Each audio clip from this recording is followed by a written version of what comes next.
নমস্কাৰ ভাইব 24ৰ জীৱন মাধৱে মালতী শীৰ্ষক মোৰ আত্মকথাৰ এই ফেচবুক লাইভলৈ আপোনালোকক আটাইকে স্বাগতম জনাইছোঁ। মোৰ কথা শুনিছেনে? কোনোবা এজনে শুনা কথা ক'লে ভাল হয়। Am I audible, please? Anybody? শুনিছে নহয়? হেল্ল' হেল্ল'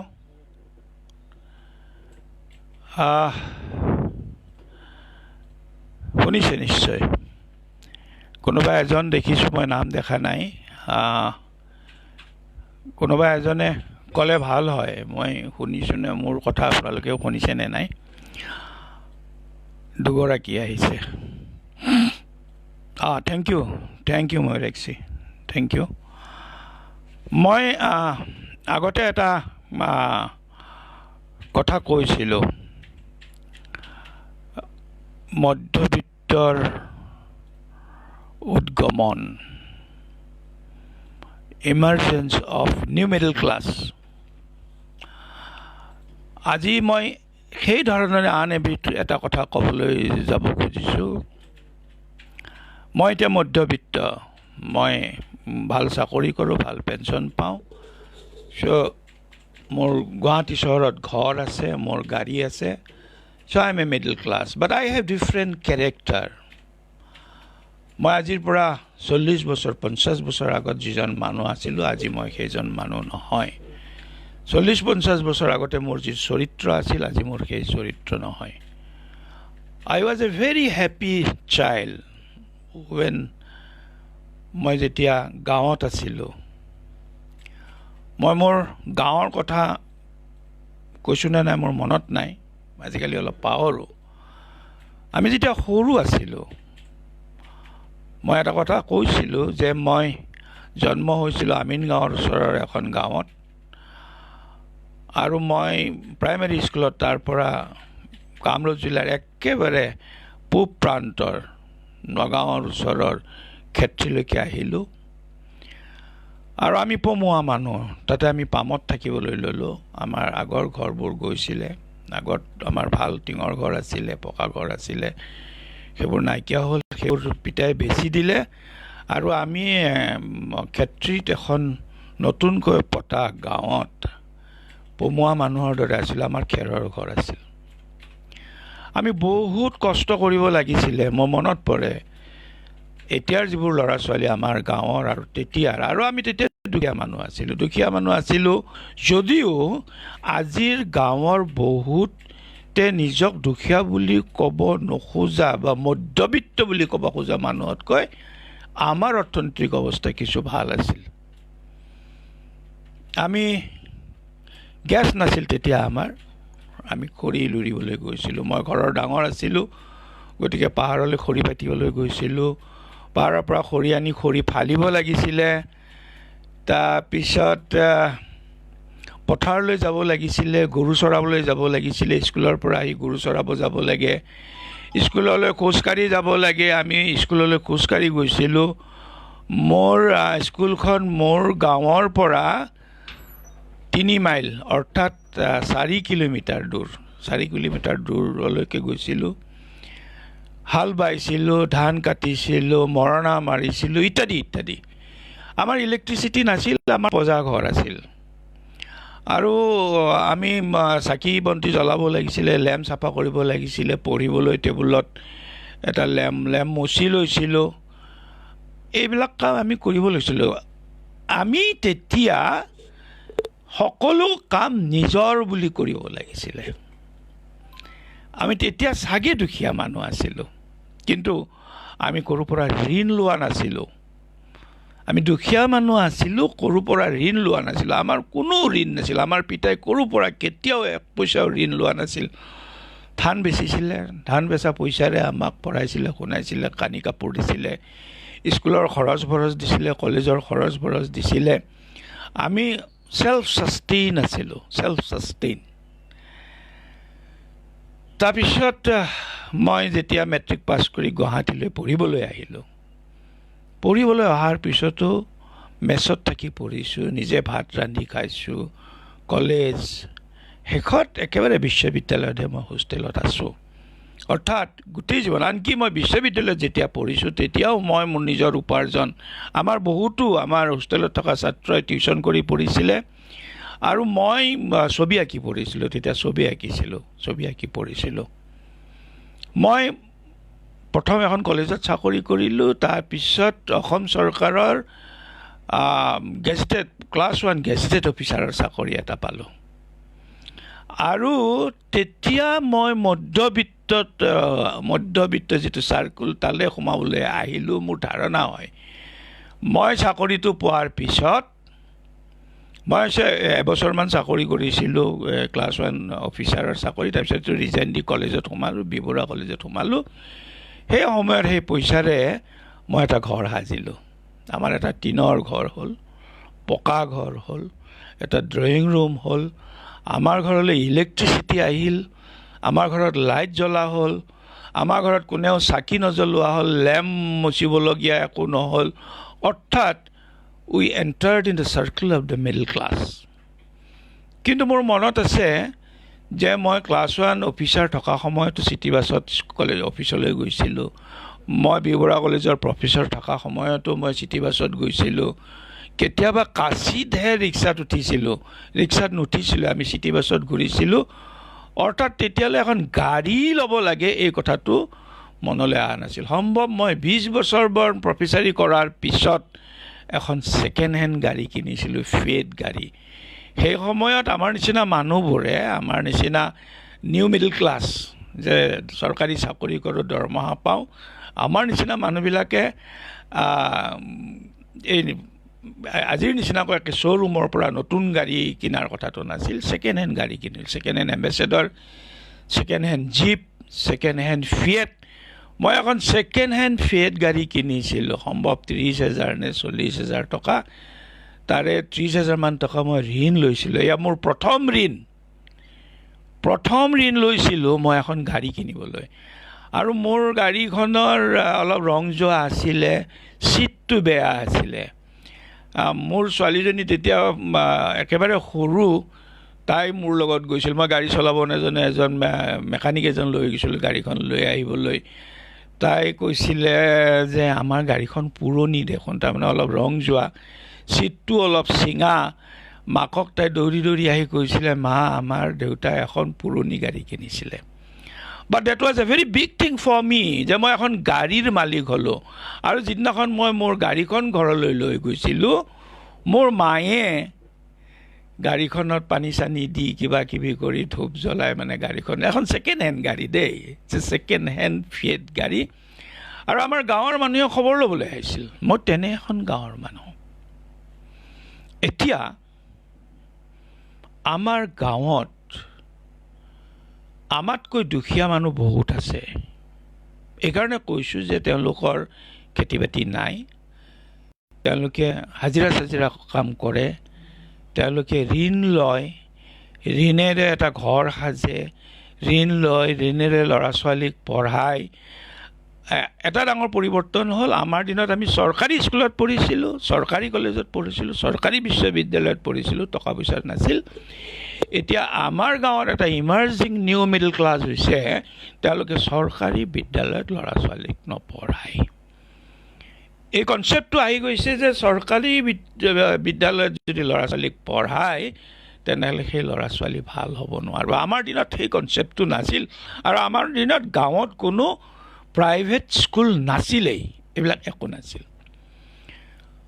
অলপতে মই এটা চিনাকি মানুহৰ মুখামুখি হ'লোঁ, গাঁৱৰ মানুহ, খুব কষ্ট কৰি তেওঁ মানে উপাৰ্জন কৰে। তেওঁৰ ল'ৰা এটাক ভাৰতবৰ্ষৰ এখন অত্যন্ত দামী বিশ্ববিদ্যালয়ত মই লগ পাই তেওঁক সুধিলোঁ, ল'ৰা ছোৱালী কি?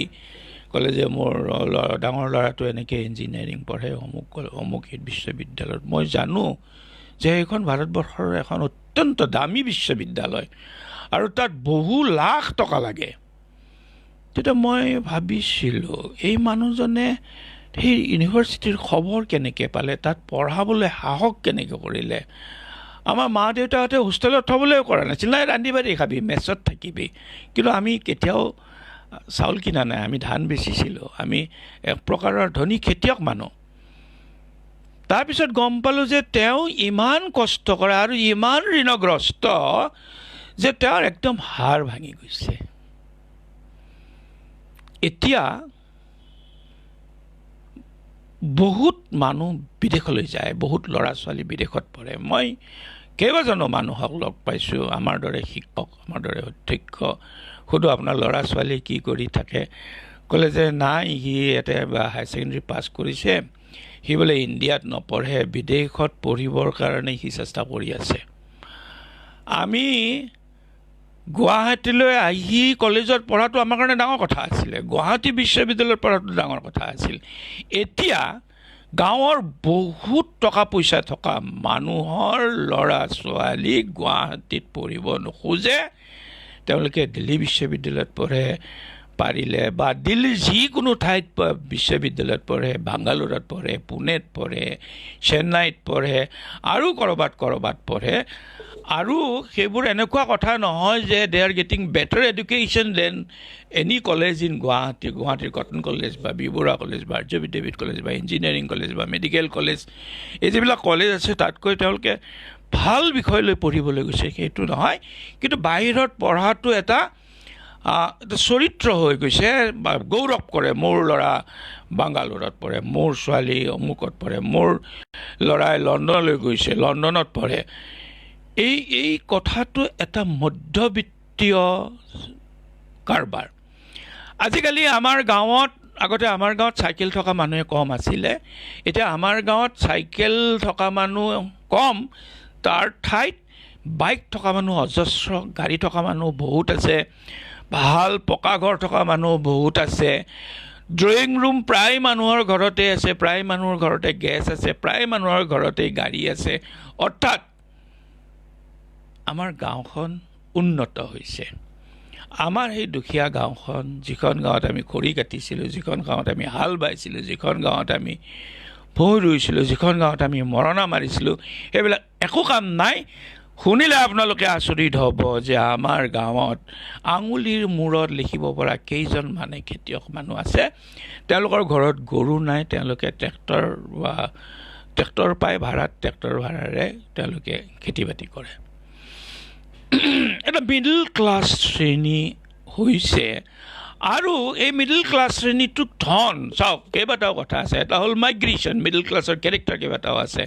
এটা হ'ল মাইগ্ৰেশ্যন, দে কেন মাইগ্ৰেট, যে তেওঁ ইজিলি, বা গুৱাহাটীটো তেওঁলোকৰ কাৰণে একো কথা নহয়, যে ডিব্ৰুগড়ৰ ল'ৰা এজন বা এই শিৱসাগৰৰ বা এইজন একো কথা নহয়। এই নাগালেণ্ডৰ, অৰুণাচলৰজন হয়তো ইয়ালৈ আহে আৰু অকল ইয়াতে থাকি নাথাকে, তেওঁলোকে দিল্লীলৈ যায়, অকল দিল্লীলৈ যায়, বাংগালোৰলৈ যায়, মাদ্ৰাজলৈ যায়, এনেকুৱা কথা নহয়। তেওঁলোকে আমেৰিকালৈ যায়, তেওঁলোক লণ্ডনলৈ যায়, তেওঁলোক অন্যান্য। অলপতে মোৰ এজন চিনাকি মানুহক লগ পালোঁ, মোৰ ছাত্ৰই, তেওঁ সুধিলোঁ তোমাৰ ল'ৰা ছোৱালী কি? ক'লে ছাৰ মোৰ এটা ল'ৰা, এজনী ছোৱালী, ছোৱালীজনী বাংগালোৰত পঢ়ে, কি পাহৰিলোঁ কি পঢ়ে, আৰু ল'ৰাটোক মই বাংলাদেশলৈ পঠিয়াই দিলোঁ। বোলো বাংলাদেশলৈ কিয়? যে সি মেডিকেল কলেজত তাতে বাংলাদেশত ছিট পাইছে। আৰু মই কেনেকৈ তুমি বাংলাদেশত মেডিকেল কলেজত ছিট দিলাহে? কৈছে ছাৰ আজিকালি এইবোৰ এজেণ্ট থাকে, এজেণ্টবিলাকে এইবিলাক দি দিয়ে। কিমান টকা? 81 লাখ, 81 লাখ টকাৰে এজন মানুহে তেওঁৰ ল'ৰাটোক বাংলাদেশত পঢ়াইছে। তেনেকৈ আৰু বহুত দেশলৈকে গৈছে। এই যে বিদেশলৈ যোৱা, মই বিদেশলৈ গৈছোঁ, কেইবাখনো বিদেশলৈ গৈছোঁ। প্ৰথম গৈছিলোঁ মই লণ্ডনলৈ, মোৰ অভিজ্ঞতা আছে। লণ্ডনলৈ আমাৰ গাঁৱৰ পৰা 3জন মানুহ গৈছিলে। আমাৰ গাঁৱৰ, মই এই জন্মগাঁও আৰু এইখন গাঁও, এই দুখন গাঁৱৰ মাজতে 3জন লণ্ডনলৈ গৈছিলে। তাৰে এজন হ'ল আমাৰ মামাহঁতৰ ককা। আমাৰ মামাহঁতৰ ককা লণ্ডনত পঢ়িবলৈ গৈছিল।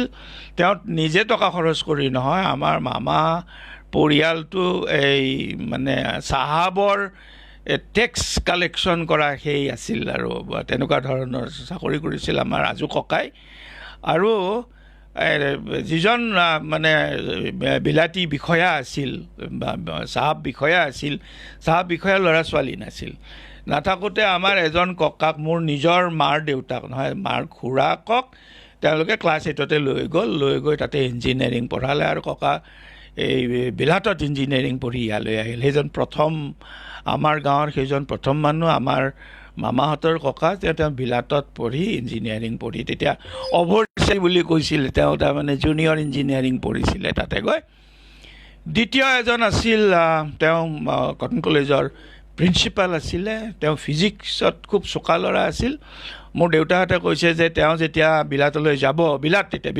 বিলাতলৈ যাব তেতিয়া আমাৰ গাঁৱৰ চব মানুহে অলপ অলপকৈ পইচা দিছিলে আৰু গাঁৱৰ চব মানুহে এয়াৰপৰ্টলৈ গৈছিল এয়াৰপৰ্টত তেওঁক থৈ দিছিল বাছ ভাড়া গৈছিল দ্বিতীয়জন আমাৰ এজন ককাইদেউ সম্পৰ্কীয় ককাইদেউ তেওঁ মানচেষ্টাৰ বিশ্ববিদ্যালয়ত PhD কৰিবলৈ গৈছিল ফিজিক্সত তেওঁ তাৰ পৰা আহি ডিব্ৰুগড় ইউনিভাৰ্চিটিৰ প্ৰফেচৰ হৈছিলে এই তিনিজন আমাৰ গাঁৱৰ বিদেশলৈ যোৱা মানুহ মই যেতিয়া বিদেশলৈ যাওঁ মোক মানে মইতো পঢ়িবলৈও যোৱা নাই একো কৰিবলৈ যোৱা নাই মোক অসম সাহিত্য সভা লণ্ডনৰ অসম সাহিত্য সভা আমাৰ পৰিয়ালটোক মাতিছিলে মোৰ পৰিবাৰে গান গাব মই তাতে অসমৰ সংস্কৃতি সম্পৰ্কীয় বক্তৃতা দিম বিহুৰ সময়ত আৰু মোৰ ছোৱালীয়ে গান গাব আমি তিনিজন গৈছিলোঁ তো মই সেই সময়ত তাৰ আগতে মোৰ বাংলাদেশৰ বন্ধু এজন আছিল বাংলাদেশৰ বন্ধুজনে ক'লে যে আমাৰ ইয়াৰ পৰা বহুত যায় লণ্ডনলৈ বহুত মানুহ যায় তাতে চাকৰি বাকৰি কৰে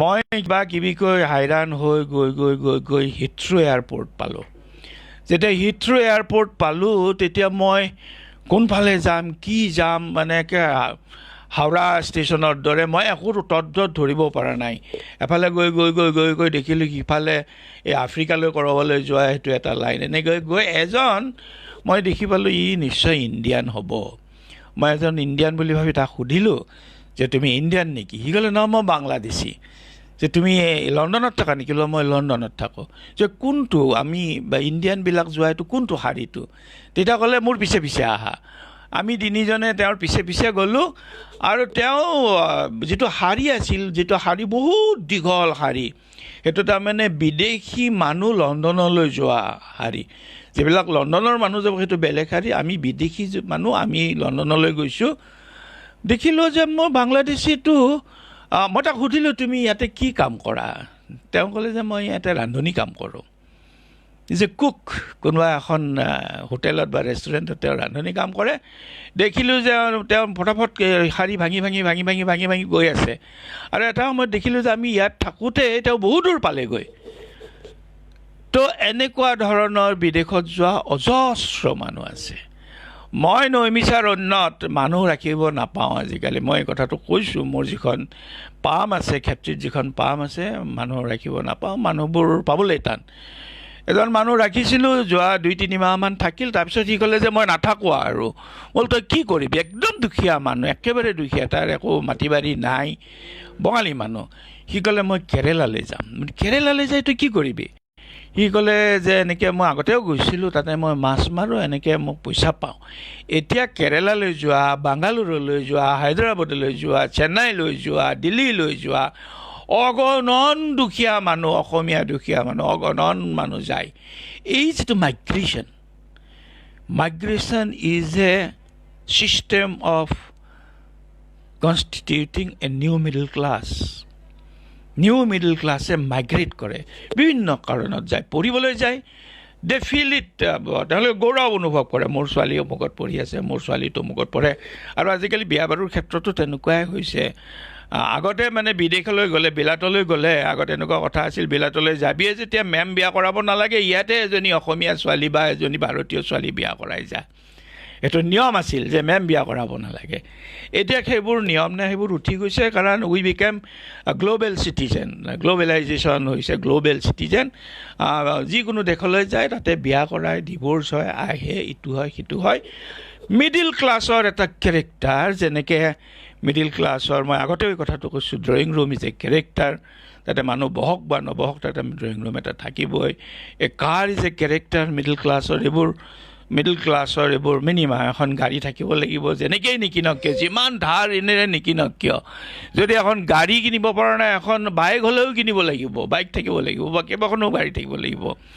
আৰু গাড়ী অকণমান আপাৰ মিডিল ক্লাছ যিবিলাক আছে আপাৰ মিডিল ক্লাছ তেওঁলোকৰ ইনকাম বেছি আছে তেওঁলোকৰ হ'ল কি তেওঁলোকে এখন অডি কিনিছেনে নাই তেওঁলোকে এখন মাৰ্চিডিজ কিনিছেনে নাই এইটো গৌৰৱৰ কথা যে মই এখন অডি কিনিছোঁ ফেচবুকত আপোনালোকে চাব যে কিছুমান মানুহ আছে মোৰে বহুত ফ্ৰেণ্ড আছে ফেচবুকত যে তেওঁৰ নতুন অডিখন নতুন মাৰ্চিডিজখন বা নতুন কিবা গাড়ী এইবোৰ নতুন বিদেশী গাড়ী there is a very big market of the foreign made cars আমাৰ এতিয়া গুৱাহাটীত অজস্ৰ এনেকুৱা ধৰণৰ কোম্পানী আছে যিয়ে গাড়ী বিক্ৰী কৰে it is little upper class মই যোৱাবাৰত এটা কথা কৈছিলোঁ যে 50 লাখ টকীয়া চুট বিক্ৰী কৰা দোকান আছে 1.5 কোটি টকীয়া এইবোৰ হ'ল হায়াৰ ক্লাছ কিন্তু মিডিল ক্লাছৰ আন এটা চৰিত্ৰ হ'ল গাঁৱৰ মিডিল ক্লাছ যিবিলাক হ'ব খুজিছে যে দৰিদ্ৰৰ পৰা তেওঁ ওপৰলৈ আহিব খুজিছে তেওঁ এটা ঘৰ সাজিব খুজিছে তেওঁ এটা ড্ৰয়িং ৰুম কৰিব খুজিছে তেওঁ এখন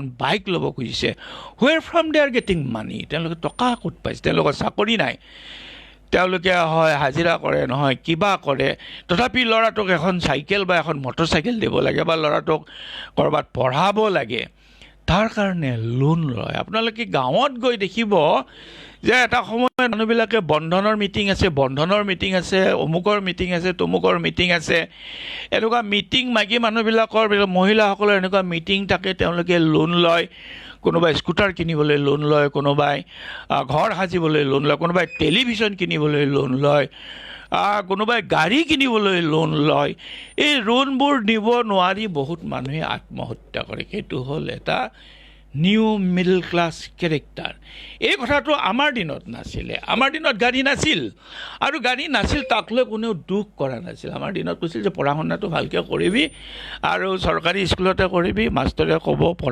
পঢ়িবি আৰু পঢ়া শুনাৰ কথা আছিল চাওক আমাৰ ঘৰত ৰেডিঅ' নাছিলে আমাৰ ঘৰত ৰেডিঅ' নাই মই কলেজত পঢ়ালৈকে আমাৰ ঘৰত ৰেডিঅ' নাছিলে মই ওচৰত ৰেডিঅ' শুনিবলৈ যে মোৰ গান শুনো ওচৰত ৰেডিঅ' শুনো তেতিয়াৰ দিনত আমি নাটক কৰিছিলোঁ আৰু ৰেডিঅ'ত নাটক লিখা মোৰ তেতিয়াৰ পৰাই মোৰ স্বভাৱ হৈছে মই বহুত নাটক লিখিছোঁ ৰেডিঅ'ত বহু গান মোৰ ৰেডিঅ'ত বাজিছে সেই ৰেডিঅ'ৰ প্ৰতি আমাৰ এটা ক্ৰেজ আছিল এতিয়া মধ্যবিত্তৰ আন এটা ডাঙৰ কেৰেক্টাৰ হ'ল মিডিয়া মধ্যবিত্তই এইটো গাঁৱৰ মধ্যবিত্ত হওক নিম্ন মধ্যবিত্ত হওক নিউ মিডল ক্লাছ হওক চহৰৰ হওক চবৰেই television is a must television থাকিবই লাগিব আৰু টেলিভিশ্যন নাই তেনেকুৱা মানুহ হ'বই নোৱাৰিব টেলিভিশ্যন থাকিব লাগিব যিমান যি কৰি হ'লে এটা টেলিভিশ্যন কিনিব লাগিব and De R addicted to the television কি এডিকশ্যন হৈছে এতিয়া কওক আজি এইকেইদিন কি এডিকশ্যন হৈছে অমুক MLA ইমান মানুহ লৈ গ'ল তমুক MLA ইমান মানুহ লৈ গ'ল তমুকে বিজেপিৰ পৰা কংগ্ৰেছ আহিল তমুকে ছিট নাপায় ৰেজিগনেশ্যন কৰে এইবোৰ হ'ল গচিপিং যিটো আমাৰ সময়ত নাছিলে আমাৰ সময়ত দীনেশ গোস্বামী বুলি এজন বিখ্যাত লোক তেওঁ মানে MPত উঠিছিলে কংগ্ৰেছ পিছত AGPটো হ'ল নেকি তেওঁ কংগ্ৰেছত উঠিছিলে আমাৰ গাঁৱৰ মানুহবিলাক আমাৰ দীনেশ উঠিছে আৰু দীনেশকে ভোট দিব লাগিব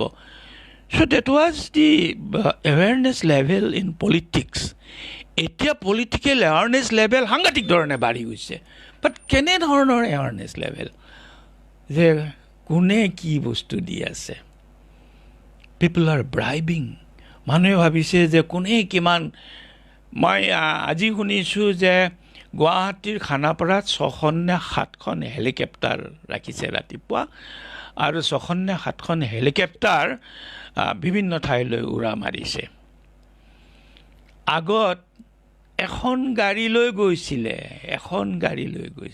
কেতিয়াবা চাইকেল মাৰিও গৈছিলে এতিয়া হেলিকপ্টাৰত যায় দিছ ইজ দ্য ডিফাৰেঞ্চ হেলিকপ্টাৰত গৈ কেম্পেইন কৰাটো মিডল ক্লাছ আৰু নিম্ন মিডল ক্লাছৰ মানুহৰ কাৰণে কিন্তু এটা গৌৰৱৰ কথা আমাৰ গাঁৱলৈ হেলিকপ্টাৰ লৈ আহিছে অমুকে তেওঁক ভোট দিব লাগিব কিয় হেলিকপ্টাৰ লৈ যায় কিয় মিটিং কৰে আৰু মিডিয়াত ইয়াক লৈ অহৰহ তৰ্ক বিতৰ্ক গালা গালি আৰু মধ্যবিত্তই এইবিলাক শুনি ভাল পায় আন এটা হ'ল মিডিয়া ক্ৰেজত আন এটা হ'ল চিৰিয়েলছ অসমীয়া চিৰিয়েলে কওক হিন্দী চিৰিয়েলে কওক বাংলা চিৰিয়েলে কওক যিবোৰ চিৰিয়েলছ আছে এই চিৰিয়েলক লৈ মধ্যবিত্তই গছিপিং কৰে কথা পাতে চিৰিয়েলৰ কেৰেক্টাৰক লৈ কথা পাতে অমুকৰ কি হ'ব তমুকৰ বিয়াখন ভাঙি গ'ল তমুক এনেকুৱা বদমাছ ইয়াক লৈ কথা পাতে these are the characters of middle class কিন্তু মিডিল ক্লাছ বৰ অশান্তিত থাকে মই আমাৰ পৰিয়ালটোক দুখীয়াৰ পৰা মধ্যবিত্তলৈ ট্ৰেঞ্জিশ্যন কৰা মানুহজন মই প্ৰথম গ্ৰেজুৱেট মোৰ ঘৰৰ মোৰ দেউতা পঢ়া শুনা অকণমান জানিছিল মোৰ মা তেনেকৈ স্কুলত পঢ়িছিল I am first graduate I am first post graduate I am first doctorate of my family মোৰ ফেমিলিটোক শিক্ষিত কৰিবৰ কাৰণে মই বহুত কষ্ট কৰিছোঁ মোৰ ফেমিলিটিক এটা মিডিল ক্লাছ ষ্টেটাছ দিবলৈ মই বহুত কষ্ট কৰিছোঁ মই এখন ছেকেণ্ড হেণ্ড গাড়ী কিনিছোঁ মই আৰু বহুত কাম কৰিছোঁ মোৰ বিয়াত ঋণ লৈছোঁ মোৰ গাড়ী কিনিবলৈ লোন লৈছোঁ ঘৰ সাজিবলৈ ঋণ লৈছোঁ বিভিন্ন ধৰণৰ ঋণ মোৰ কেইবাখনো গাড়ী এখনৰ পিছত এখনকৈ কিনিছোঁ চব গাড়ী ঋণত লৈছোঁ তাৰ মানেটো কি তাৰ মানেটো হ'ল যে মই এজন মধ্যবিত্ত হৈ থাকিবলৈ মই ইমান কষ্ট কৰিছোঁ এই কষ্ট কেৱল মই মধ্যবিত্ত হৈ থাকিবলৈ কষ্ট কৰিছোঁ আজিৰ তাৰিখত নিম্ন মধ্যবিত্ত হওক বা নিউ মিডল ক্লাছ হওক বা মধ্যবিত্ত হওক তেওঁলোকে মধ্যবিত্ত হৈ থাকিবলৈ বহুত কষ্ট কৰে ল'ৰা ছোৱালীক পঢ়াবলৈ ঋণ লয় এডুকেশ্যনেল ঋণ বিদেশত পঢ়াবলৈ ঋণ লয় অসমৰ বাহিৰত পঢ়াবলৈ ঋণ লয় গাড়ী কিনিবলৈ ঋণ লয় ঘৰ সাজিবলৈ ঋণ লয় টেলিভিশ্যন কিনিবলৈ ঋণ লয় আৰু বহুতৰ এই ঋণ পৰিশোধ কৰাৰ ক্ষমতাই নাথাকে but they want to be a member of the middle class মানুহৰ আন এটা ডাঙৰ কেৰেক্টাৰ হ'ল they are very much selfish Virat selfish and they are show off তাতে দেখুৱাব বিচাৰে তুলনি বিয়া এখন একেবাৰে বিয়াৰ দৰে কৰিব বিচাৰে মৃতকৰ শ্ৰাদ্ধটো ধাম ধুমকৈ একেবাৰে মাছে মঙহে দেউতাকটো যেতিয়া ঢুকুৱা নাছিল দেউতাকটোক যত্ন লোৱা নাছিল ভালকৈ চিকিৎসা কৰা নাছিল কিন্তু দেউতাক মৰাৰ পিছত দেউতাকক শ্ৰাদ্ধ একেবাৰে চব খুৱাবলৈ মাছ মাংস যিমান পাৰে খুৱাবলৈ ধুনীয়াকৈ সজাই পৰাই মানুহক মাতিবলৈ চাওক মই আচৰিত হয় এটা কথাত মোৰ কিছুমান খুব বেয়া স্বভাৱ আছে মই মোৰ গাঁৱৰ কিছুমান মানুহ বা মোৰ চিনাকি কিছুমান মানুহ যিবিলাক মানুহে বিয়াত মাতিবলৈ আহে এফালে অসমীয়া আনফালে ইংৰাজী মই ভাবোঁ যে ইংৰাজীত চিঠিখন তেওঁ কিয় লিখিছে তেওঁৰ কিবা এনেকুৱা মানুহ আছে নেকি যে তেওঁলোকে অসমীয়াটো বুজি নাপাব এইটো এনেদৰ মিডল ক্লাছ কেৰেক্টাৰ যে মই বিয়াখন এখন চিঠি অসমীয়াত লিখিছোঁ এখন চিঠি ইংৰাজীত লিখিছোঁ এফালে অসমীয়াত লিখিছোঁ আনফালে ইংৰাজীত লিখিছোঁ আচলতে তেওঁ কোনো এনেকুৱা মানুহক চিঠিখন নিদিয়ে যি মানুহে অসমীয়া পঢ়িব নোৱাৰে গাঁৱতেই দিছে কিন্তু ইংৰাজীত চিঠিখন দিছে আমাৰ দিনত তামোলেৰে মানুহ মাতিছিল তামোল পাণ লৈ গৈছিল তামোল পাণেৰে মানুহ মাতিছিল এতিয়া চিঠি দিয়ে সকলোৱে চিঠি দিয়ে কিন্তু ইংৰাজীতো এখন চিঠি দিয়ে আৰু তাত এইবোৰ মই এনেকুৱাও দেখিছোঁ যে মোৰ ল'ৰাই এই অমুকৰ বিদেশৰ কোনোবা কথা লণ্ডনত চাকৰি কৰা অমুকৰ লগত বিয়া হ'ব মোৰ ছোৱালী অমুকত চাকৰি কৰা অমুকত কোনোবা বিদেশত চাকৰি কৰা বা অসমৰ বাহিৰত এনেকুৱা এটা মানে মানসিকতা গ্ৰহ কৰিছে যে তেওঁ অসমীয়া হৈ থাকিব খোজা নাই তেওঁ গাঁৱলীয়া হৈ থাকিব খোজা নাই তেওঁ গুৱাহাটীতো থাকিব খোজা নাই অসমৰ কেপিটেল চহৰ গুৱাহাটীতো থাকিব খোজা নাই তেওঁ গুৱাহাটীৰ পৰা দূৰলৈ যাব খুজিছে তেওঁ লণ্ডনলৈ যাব খুজিছে তেওঁ আমেৰিকালৈ যাব খুজিছে তেওঁ বাংগালোৰলৈ যাব লাগিছে তেওঁ সম্পৰ্কীয় মানুহ গোটেই পৃথিৱীত they wanted to be a global family যোৱা লকডাউনত বহুত তেনেকুৱা মানুহৰ চাকৰি বাকৰি গ'ল চাকৰি এৰি ঘূৰি আহিব লগা হৈছে বাহিৰত থকাবিলাক ঘূৰি আহিছে বিদেশত থকাবিলাক ঘূৰি আহিছে ঘূৰি আহি বহুতে এতিয়া গাঁৱতে আকৌ খেতি বাতি কৰিবলৈ আৰম্ভ কৰিছে এই যেটো মধ্যবিত্ত ক্যাৰেক্টাৰ এই মধ্যবিত্ত ক্যাৰেক্টাৰটোৱে আমাক ৰাজনৈতিকভাৱেও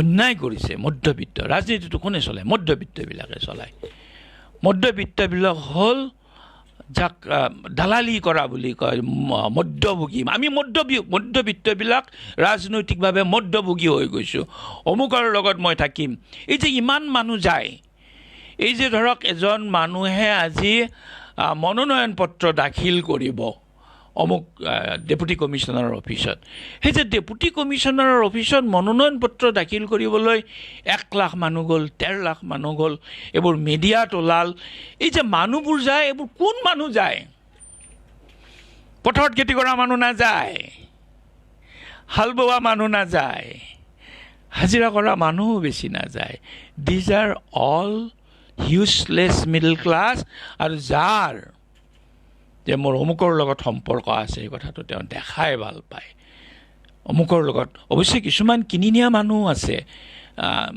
যায় আৰু যেনে মিটিংবিলাকত 1 লাখ মানুহ আহে কি কাৰণত মিটিংবিলাকত 1 লাখ মানুহ আহিব লাগে কি দৰকাৰ নাজানে ক'ত গৈছে তেওঁলোকক পইচা দিয়া হয় যে দিনটোৰ এটা হাজিৰা পাইছে হাজিৰা নাপায় আজি অন্তত মিটিঙৰ নামত হাজিৰা পালে খাবলৈ পালে এই যেটো কেৰেক্টাৰ ডেভেলপ কৰিছে ৰাজনৈতিকভাৱে এই কেৰেক্টাৰটো ডেভেলপ কৰিবলৈ আমাৰ মধ্যবিত্তবিলাকে এটা ৰাজনৈতিক চৰিত্ৰ কৰিছে মই আচৰিত হওঁ যে মানুহবোৰে এমএলএ হ'বলৈ কিয় ইমান চেষ্টা কৰি আছে ইমান পাৰ্টি ইমান এমএলএ সবে কৈ আছে মই অসমখন ৰক্ষা কৰিবলৈ যাম আৰু ইমানখন অসমখন ৰক্ষা কৰা ইমানবোৰ মানুহ আছিল অসমটো ৰক্ষা নহ'ল ভাৰতবৰ্ষ ৰক্ষা হোৱা নাই বিক্ৰী হৈ গৈ আছে এইবোৰ হ'ল these are all middle class people চাওক মই যোৱা সংখ্যাটো এই কথাটো কৈছিলোঁ যে এই যিটো মিডল ক্লাছৰ যিটো ৰাজনৈতিক ভূমিকা তেওঁ নিজৰ যিটো স্বাভিমান এই স্বাভিমানটো বজাই ৰাখিব পৰা নাই তেওঁৰ নিজৰ যিটো স্থিতিটো বজাই ৰাখিব পৰা নাই আমাৰ পিতাহঁতে কেতিয়াও কোনো মিটিঙলৈ যোৱা নাছিল আমি কেতিয়াও কোনো মিটিঙলৈ যোৱা নাছিলোঁ কাৰণ আমি জানিছোঁ যে এইবোৰ বেলেগ কাৰবাৰ এতিয়া হিলদল ভাঙিছে এইবোৰ মানুহ কাম নোহোৱা মানুহ বা তেওঁলোকৰ উপাৰ্জন কোনো ব্যস্ততা নথকা মানুহ এই যিবোৰ পঢ়া শুনা কৰা ল'ৰা যিবিলাকে চাকৰি বাকৰি পোৱা নাই কিবা এটা সুবিধা পাব নেকি কিবা এটা চাকৰি পাব নেকি কিবা ঠিকাটুকলি পাব নেকি বা তেওঁ এটা মধ্যভোগী হ'ব নেকি এটা দালাল হ'ব নেকি একেবাৰে সুবিধা কৰি দিব পাৰিম দিছ থিংছ আৰ হেপেনিং এইবিলাক ঘটি আছে তো মই যথেষ্ট সময়খিনি ক'লোঁ মই মিডল ক্লাছৰ বিষয়ে আৰু কিছু কথা ক'বলৈ খুজিছিলোঁ তো বেছি কথা ক'বলৈ মন নাই কিন্তু আমি যিসকল এতিয়া দৰিদ্ৰৰ পৰা মধ্যবিত্ত নিউ মিডল ক্লাছ হৈছোঁ আমাৰ কেৰেক্টাৰ সাংঘাতিকভাৱে চেঞ্জ মই কেইবাখনো কিতাপ পঢ়িছোঁ দিজ আৰ ৰিচাৰ্চ বুকছ বিদেশী মানুহে ইয়াৰ ওপৰত গৱেষণা কৰিছে আৰু আমি এটা গ্ৰাহক মিডল ক্লাছবিলাক গ্ৰাহক we belongs to a consumer society আমি বজাৰৰ কথা পাতোঁ অনবৰত এই যে স্নেপডিল আমাজন অমুক তমুক কিছুমান মানুহে যে মটৰচাইকেলেৰে চহৰখনত ঘূৰি ফুৰে অমুকটো দিবলৈ যায় তমুকটো দিবলৈ যায় এই মোবাইলটোৱে আমাক গ্ৰাহকলৈ ৰূপান্তৰিত কৰিছে এই মিডিয়াটোৱে আমাক গ্ৰাহকলৈ ৰূপান্তৰিত কৰিছে ক'ত কি ওলাইছে কি ওলোৱা নাই একেবাৰে চুকত একদম কোনোবা চুকত গাঁৱত এখন গুমটি দোকান আছে গুমটি দোকানলৈ ছোৱালী এজনী আহিছে অমুকটো ক্ৰীম আছে নেকি বুলি সোধে অমুকটো ক্ৰীম আছে নেকি বগা হোৱা ক্ৰীম অমুকটো ক্ৰীম তাই কেনেকৈ জানিলে যে তাই টেলিভিশ্যনত দেখিছে তাই চোৱা চিৰিয়েলখনত সেই ক্ৰীমটোৰ এডভাৰটাইজমেণ্ট হয় আমাৰ মিডল ক্লাছটো উই আৰ কনজিউমাৰ্ছ আমি বজাৰলৈ গৈ যাই ভাল পাওঁ শ্বপিং মললৈ যাই পাওঁ ফেশ্বন মেটেৰিয়েলছ কিনি ভাল পাওঁ আমি দুখীয়া নহয় এই কথাটো প্ৰমাণ কৰিবলৈ ভাল পাওঁ এনেধৰণৰ অজস্ৰ ঘটনা ঘটিছে এজন সাগৰ বসুমতাৰী তেওঁ এটা বৰ ধুনীয়া কথাটো কৈছে ৰ'ব কাৰণ সকলো ল'ৰা ছোৱালী ইংলিছ মিডিয়ামত ষ্টাডি কৰা, দুটা লেংগুৱেজত লিখা একো ভুল কথা নাই মোৰ ভাৱেৰে। তেওঁ এটা কথা কৈছে যে যদি ইংৰাজী পঢ়োঁ তেনেহ'লে তেওঁ যদি অসমীয়াও জানে সেইটো একো ভুল কথা নহয়। তেওঁ সাগৰ বসুমতাৰীয়ে কৈছে সকলো ল'ৰা ছোৱালী ইংলিছ মিডিয়ামত ষ্টাডি কৰা, দুটা লেংগুৱেজত লিখা একো ভুল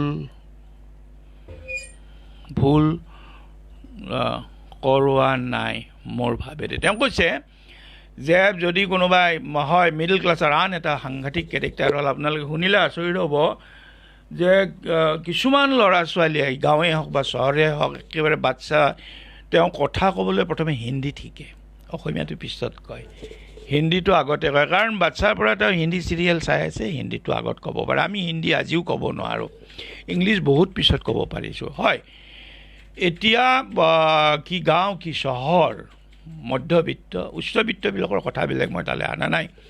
মধ্যবিত্ত নব্য মধ্যবিত্ত বা নিম্নবিত্ত মানুহে ইংৰাজী মিডিয়ামৰ স্কুলত পঢ়াব খোজে আৰু চৰকাৰী স্কুলবোৰ লাহে লাহে মৰি আহিছে। আৰু এটা ধাৰণা হৈছে যে ইংলিছ কথা ক'ব পাৰিলে ইট ইজ গুড, ইংৰাজী কথা ক'ব পাৰিলে ভাল। আৰু সৰুৰে পৰা মাছ বুলি নকয়, ফিছ বুলি কয়, কুকুৰা বুলি নকয়, চিকেন বুলি কয়, গাখীৰ বুলি নকয়, মিল্ক শিকায়, ভাত বুলি নকয়, ৰাইচ শিকায়। ঠিক তেনেকৈ এইবোৰ বস্তুটো শিকাই থাকে। ইংৰাজী কথা কোৱা, মই আপোনালোকক এটা কথা কৈছিলোঁ চাগে, মই দিল্লী ইউনিভাৰ্চিটিৰ সৈতে মই তাতে এটা ফেলোশ্বিপ লৈ তাতে মই কাম কৰিছিলোঁ আৰু মই তাত দেখিছিলোঁ যে তাত বেছিভাগ মানুহে ভাল ইংৰাজী কয়। তেতিয়া মই যে ভাল ইংৰাজী ক'ব নোৱাৰোঁ, মই গাঁৱৰ পৰা গৈছোঁ, ভাল ইংৰাজী ক'ব নোৱাৰোঁ আৰু সেইকাৰণে মই লাজ পাইছিলোঁ। তেতিয়া এজন বিখ্যাত মানুহ প্ৰফেচৰ অনিল সদগোপালে মোক কৈছিল যে দিনেশ, তই কথাবিলাক জান কিন্তু তই আমাৰ কথাত ভাগ নলওঁ কেলে? মই কৈছিলোঁ ছাৰ মই ইংৰাজীত ভালকৈ কথা ক'ব নোৱাৰোঁ, সেইকাৰণে মই ভাগ নলওঁ। কৈছে তই অসমীয়াত কথা কবি। তো মই ক'লোঁ ছাৰ মই অসমীয়াত কথা ক'লে আপোনালোকে কেনেকৈ বুজিব? আৰে তোৰ অসমীয়াৰ কথাটো ইংৰাজীত কোৱালৈ মই মানুহ এজন ৰাখি দিম ইয়াতে। তেওঁ কৈছে তই অসমীয়া ক'ব পৰা, অসমীয়া লিখিব পৰাটোৱেই তোৰ প্ৰাথমিক কথা। তই অসমীয়াত ভালকৈ ক'ব পাৰিব লাগিব আৰু অসমীয়াত লিখিব পাৰিব লাগিব। তই ইংৰাজীত কথা ক'ব নোৱাৰ বা ইংৰাজী ভালকৈ লিখিব নোৱাৰ, কিন্তু একো ডাঙৰ কথা নহয়। ইংৰাজীটো তোৰ ভাষা নহয়, it is not Euro language. চাওক, লণ্ডনৰ পৰা 2 ঘণ্টা গ'লে পেৰিছ পায়, জাষ্ট 2 hours পানীৰ তলেৰে গাড়ী লৈ যাব পাৰি। 2 ঘণ্টা গ'লে পেৰিছ পায়। পেৰিছত যদি আপুনি ইংৰাজীত কথা কয়, পেৰিছৰ দোকানীয়ে ইংৰাজী বুজি নাপাওঁ বুলি কয়, ফ্ৰান্স ক'ব লাগিব। মাত্ৰ 2 ঘণ্টাৰ দূৰ। Why we are having a craze to know' English? কি দৰকাৰত মই জানো যে ইংৰাজী কথা ক'ব পৰাটো? আমাৰ বহুতৰ আকৌ স্পকেন ইংলিছো শিকাই দিয়ে। স্পকেন ইংলিছ শিকালে কি মানুহ জানা হয় নেকি? ইংৰাজীত ভালকৈ কথা ক'ব পাৰিলে বহুত হয়। ইণ্টাৰভিউ মই দেখিছোঁ, মই নিজেও প্ৰফেচৰৰ ইণ্টাৰভিউ লৈছোঁ। 2-এজন ইণ্টাৰভিউৱাৰে কয় তেওঁ ভালকৈ ইংৰাজী ক'ব নোৱাৰে। মই কওঁ যে ভালকৈ ইংৰাজী কিয় ক'ব পাৰিব লাগে? তেওঁ যদি নলেজটো আছে, তেওঁ যদি ফিজিক্স জানে, তেওঁ যদি কেমিষ্ট্ৰি জানে, তেওঁ যদি ইকনমিক্স জানে, তেওঁ যদি পলিটিকেল চাইন্স জানে, তেওঁ নিজৰ ভাষাত কথা তেওঁ ক'ব পাৰিব, ইংৰাজীটো কথা ক'ব পাৰিব। আজিৰ তাৰিখত knowledge is not that important, but spoken English is important. মধ্যবিত্তৰ এইটো এটা চৰিত্ৰ যে ইংৰাজীত কথা ক'ব পাৰিলে ভাল। আমি ভাবি লৈছোঁ। মোৰ এজন বন্ধু আছিলে, মোৰ এগৰাকী বান্ধৱীৰ বন্ধু, তেওঁ ৱৰ্ল্ড ফেমাছ প্লাজমা চাইণ্টিষ্ট। মোৰ এজন অসমীয়া বান্ধৱী, তেওঁ জাপানত বহুদিন তাতে কাম কৰিছিল, জাপানী মানুহ। তেওঁ মোলৈ চিঠি লিখিছিল, 1 নে 2খন চিঠি লিখিছিল। ইমান বেয়া ইংৰাজী, ইমান ভুল ইংৰাজী। He is a world famous scientist in plasma physics. এই কথাবোৰ আমি নাজানো। লণ্ডনৰ পৰা যোৱা মানুহটো ইটালীত ইটালিয়ান ক'ব লাগিব, পেৰিছত ফ্ৰান্স ক'ব লাগিব, ৰাছিয়াত ৰাছিয়ান ক'ব লাগিব। আমাৰ এজন ছাৰ আছিলে, তেওঁ লেনিনগ্ৰাড ইউনিভাৰ্চিটিত পঢ়িছিলে, তেওঁ ৰাছিয়ান শিকি পঢ়িছিলে, ৰাছিয়ানত পঢ়িছিলে। তো ঘটনাবোৰ হ'ল এনেকুৱা, আমি নিজৰ ভাষাটো জীয়াই ৰাখিব লাগিলে, আমি অসমীয়া হৈ থাকিব লাগিলে আমি সাগৰ বসুমতাৰী আপোনাৰ মই প্ৰশ্নটোৰ মই উত্তৰ দিছোঁ যে আপুনি বড়ো মানুহ আপোনাৰ প্ৰথম দায়িত্ব আপুনি বড়ো ভালকৈ পঢ়িব আৰু লিখিব পাৰিব লাগিব মই অসমীয়াৰ প্ৰথম চৰিত্ৰটোৱে হ'ল মই অসমীয়া ভালকৈ ক'ব পাৰিব লাগিব আৰু লিখিব পাৰিব লাগিব আৰু যদি মই অসমীয়া ভালকৈ ক'ব নোৱাৰোঁ আধা ইংৰাজী আধা অসমীয়া কওঁ আৰু মই লিখিবও নোৱাৰোঁ তেনেহ'লে মই অসমীয়া বুলি কোৱাটো বা আপুনি বড়ো বুলি কোৱাটো তাত কোনো বাহাদুৰি নাই আৰু মধ্যবিত্তবিলাকে ভাষাটোত এই ধৰণে এটা কুপ্ৰভাৱ পেলায় আজিলৈ ইমানতে সামৰিব বিচাৰিছোঁ মই নিজেও এজন মধ্যবিত্ত আৰু ময়ো এটা সুবিধাবাদী মানুহ এটা চেলফিছ আৰু এটা কথা কৈছিলোঁ যে মিডল ক্লাছ পিপল আৰ ভেৰি চেলফিছ আপুনি গুৱাহাটীত যিমান মানুহ আছে মধ্যবিত্ত যিমান মানুহ আছে মই মোৰ চুবুৰীটোত কাৰো লগত মোৰ কাৰো সম্পৰ্ক নাই মোৰো সম্পৰ্ক নাই তেওঁলোকৰো সম্পৰ্ক নাই we are living as a island আমি এটা দ্বীপৰ দৰে জীয়াই থাকোঁ আনকি ঘৰখনতো বহুতৰ লগত কথা নাই পৰিয়ালটোৰ লগত কাৰো সম্পৰ্ক নাই মই যিটো পৰিয়ালক মধ্যবিত্ত এটা পৰিচয় দিবৰ কাৰণে ইমান কষ্ট কৰিছিলোঁ ধাৰ কৰি কৰি মোৰ ভাই ভনীবিলাকক পঢ়াইছিলোঁ ধাৰ কৰি কৰি মই এটা ঘৰ সাজিছিলোঁ মই এটা মধ্যবিত্ত কেৰেক্টাৰ দিছিলোঁ মই প্ৰথমখন গাড়ী কিনিছিলোঁ মই প্ৰথম গ্ৰেজুৱেট আছিলোঁ মই প্ৰথম পোষ্ট গ্ৰেজুৱেট মই প্ৰথম ডক্টৰেট সেই ফেমিলিটোৰ লগত মোৰ এতিয়া কোনো সম্পৰ্ক নাই Why? Because all of them are inside the circle of the middle class, very selfish community.